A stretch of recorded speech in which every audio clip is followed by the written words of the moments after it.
सबको जय मासी की। जय मासी की मेरे प्रिय भाई और बहनों। आज की प्रमुख टॉपिक है 2024 में हम वोटिंग कैसे करें, किसको हम वोट दें। ये आज का मेन टॉपिक है। जैसे कि आपने थंबनेल में भी आपने देखा है, हम किसको वोट दें। हम ईसाई लोग, मसीह लोग, किसको हम वोट दें। क्योंकि अगर हम पॉलिटिकल पार्टी के बारे में अगर हम देखेंगे तो बहुत सारे ऐसे पॉलिटिकल पार्टी है, जैसे कि बीजेपी हो, बीजेडी हो, कांग्रेस हो, ऐसे बहुत कुछ। तो सवाल ये है, हम किसको हम वोट दें।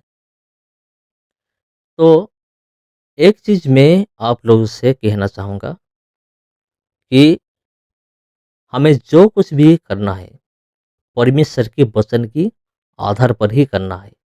जी हाँ, हम जो कुछ भी करेंगे, परमेश्वर की वचन के आधार पर करेंगे। हम किसको वोट करें, मैं किसके खिलाफ भी नहीं हूँ। मैं वही बोलूँगा जो परमेश्वर की वचन बताता है, जो परमेश्वर की वचन करने के लिए कहता है, वही मैं बताऊंगा। लेकिन उसके पहले मैं कुछ इंसिडेंट आपको याद दिलाना चाहता हूं। अगर आप देखेंगे, हर दिन किसी न किसी जगह पे मसीह सतावट हो रहा है, क्रिश्चियन परसिक्यूशन हो रहा है। यह सच है। अगर आप न्यूज़ देखेंगे, अगर आप गूगल पे सर्च करेंगे, अगर आप यूट्यूब में भी देखेंगे, हर दिन कोई ना कोई मसीह लोग वो क्या पा रहा है, वो उसको प्रोसिक्यूट किया जा रहा है, सताया जा रहा है। हर दिन, हर पल, हर दिन आपको वीडियो मिल जाएगा। अगर आप यूट्यूब देख रहे हैं तो हर दिन किसी न किसी जगह पे मसीह लोगों को सताया जा रहा है। ये सच है या झूठ है, मुझे कमेंट करके आप ज़रूर बताइए। अगर हमने पिछले 10 साल हम देखेंगे तो हमको ये देखने के लिए मिलेगा, मसीह लोगों को किस प्रकार मसीह लोगों को सताया गया है। सबसे बड़ा एग्जाम्पल है मणिपुर का परसिक्यूशन। वो भी पिछले कुछ महीना पहले मसीह लोगों को सताया गया था। चर्च को तोड़ दिया गया था, घर जलाया दिया गया था, और मसीह लोगों के साथ अत्याचार किया गया था। तो ये सब देखने के बाद आप क्या सोचेंगे? आप क्या सोच रहे हैं? किसको आप वोटिंग करेंगे? वोट आप किसको देंगे? तो मेरे प्रिय भाइयों बहनों, आप जो कुछ भी करें तो सोच समझ के आप कीजिए। मैं किसके खिलाफ नहीं बोल रहा हूँ। जो सच है, सच्चाई है, इसके बारे में मैं बोल रहा हूँ। तो 2024 में, और समय बहुत कम है, और 1 महीना या फिर 2 महीना टाइम है इलेक्शन का। आप सोच समझकर आप वोटिंग कीजिए, वोट दीजिए। क्योंकि वोट देना आपका अधिकार है। ये अधिकार, ये पावर आपके हाथ है। शासनकर्ता को चुनना आपके हाथ में है। आप जिसको वोट देंगे, आप किसको वोट देंगे, ये आप ही डिसाइड कीजिए।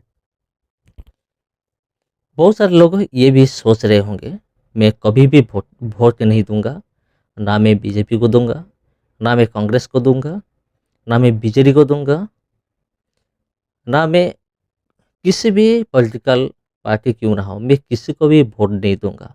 बहुत सारे लोग ये सोच रहे होंगे, क्रिश्चियन भाई और बहनों, उनके बारे में मैं बता रहा हूँ। लेकिन मैं आपको एक चीज़ कहना चाहता हूँ कि आप जाइए, वोट दीजिए। क्योंकि वोट ना देना ये भी बाइबल के खिलाफ है।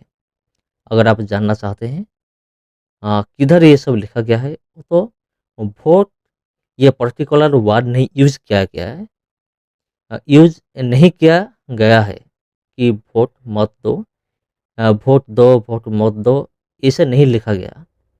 लेकिन एक चीज़ लिखा गया है, हमारा जो शासनकर्ता अधिकारी अधिकारी है, अ, उनका अधीन में काम करना, अधीन में रहना, इसके बारे में लिखा गया है और बाइबल हमें आदेश देता है।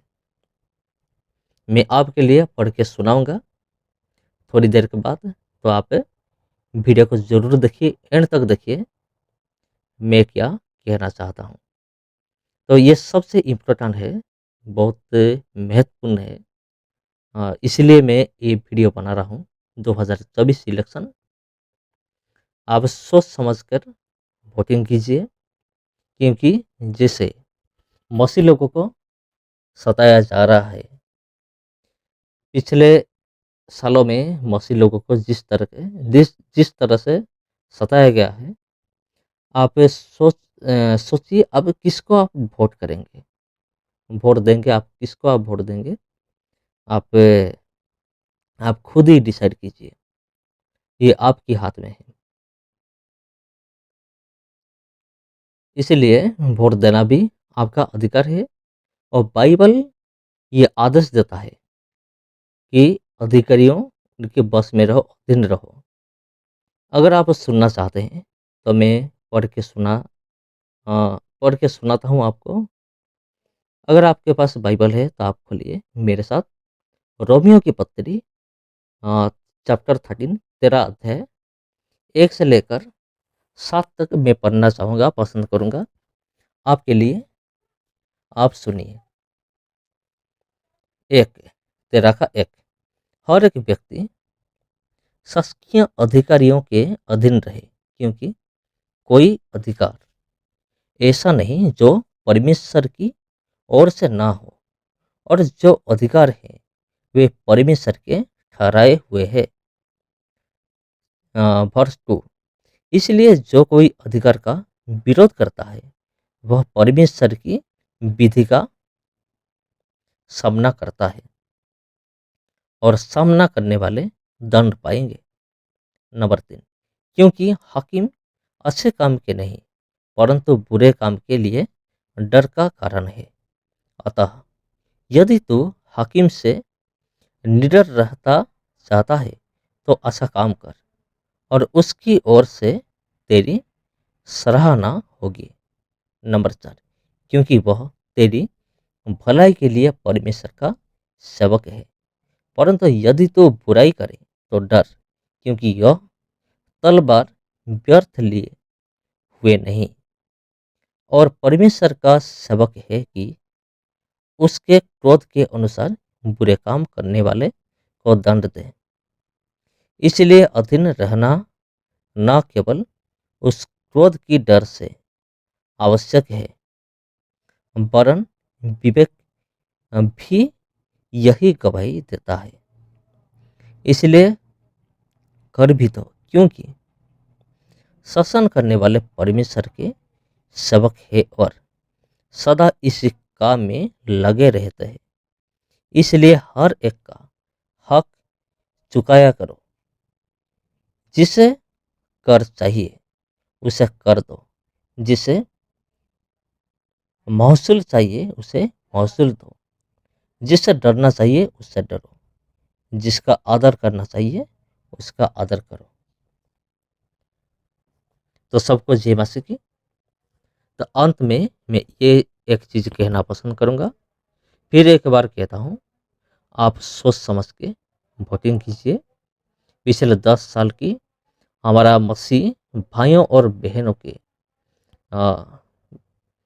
क्या हालत हुआ है उसको नज़रअंदाज में रखते हुए आप वोट कीजिए। सबको जय मसीह।